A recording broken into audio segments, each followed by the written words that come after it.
Thursday vlog. Thursday அன்னைக்கு ஃபுல்லாகவே வீடை டீப் க்ளீன் பண்ணனால ஈவினிங் 5 o'clock வரைக்குமே கொஞ்சம் வேலை இருந்தது. ஈவினிங் வந்து அம்மா ஊர்லேருந்து வந்ததுனால அப்படியே பாப்பாவை ஸ்கூல்லேருந்து பிக்கப் பண்ணிட்டு வந்துட்டாங்க. அதுக்கப்புறமா வீட்டு வேலையெல்லாம் முடிச்சுட்டு நான் ஈவினிங் ஒரு 5:30 போல் குளிச்சுட்டு அதுக்கப்புறம் வீட்டில் கொஞ்சம் சங்குப்பூ இந்த பூலாம் பூத்துருந்துச்சு. அந்த பூவெல்லாம் பறித்து உருளியுமே டெக்கரேட் பண்ணிவிட்டு வீட்டில் எல்லாம் சாமிக்கெல்லாம் பூ வச்சு பூஜை பண்ணி சாமியெல்லாம் கும்பிட்டுட்டு அடுத்து சாய்பாபா கோயிலுக்கு போகலாங்கிறது தான் பிளானு. ஃபஸ்ட்டு பால் பூஜையிலேருந்தே பார்க்கலாம் அப்படின்னு சொல்லிட்டு கொஞ்சம் இன்றைக்கி ஏர்லியாகவே போகலான்னு நினச்சிட்டு இருந்தேன். 6 o'clock 6:30க்குள்ளே போயிடலாம் அப்படின்னு. நான் ரெடி ஆகிட்டு எல்லாம் கிளம்பி வந்து நிற்கும்போது கரெக்டாக மழை வந்துருச்சு. ஸோ ஒரு 1/2 கிட்ட மழை பெஞ்சுது. அதுக்கப்புறம் ஒரு 7 o'clock மேலே தான் மழை நின்றுச்சு. அதுக்கப்புறம் மழை நிற்கிறதுக்குள்ளே சாச்சுவை பிக்கப் பண்ணுற டைம் ஆயிடுச்சு. அப்புறம் போய் சாச்சுவை பேட்மிண்டன்லேருந்து கூட்டிகிட்டு வந்து வீட்டில் விட்டுட்டு அவளுக்கு ஹோம்ஒர்க் நிறையா இருந்ததுனால அவள் கோயிலுக்கு வரலன்ட்டா.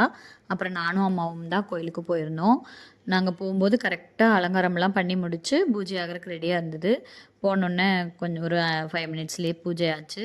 சாமியெல்லாம் நல்லா திருப்தியாக பார்த்து கும்பிட்டு அதுக்கப்புறமா பிரசாதம்லாம் வாங்கிட்டு நைட் 8 o'clock போல் தான் வீட்டுக்கு வந்தோம்.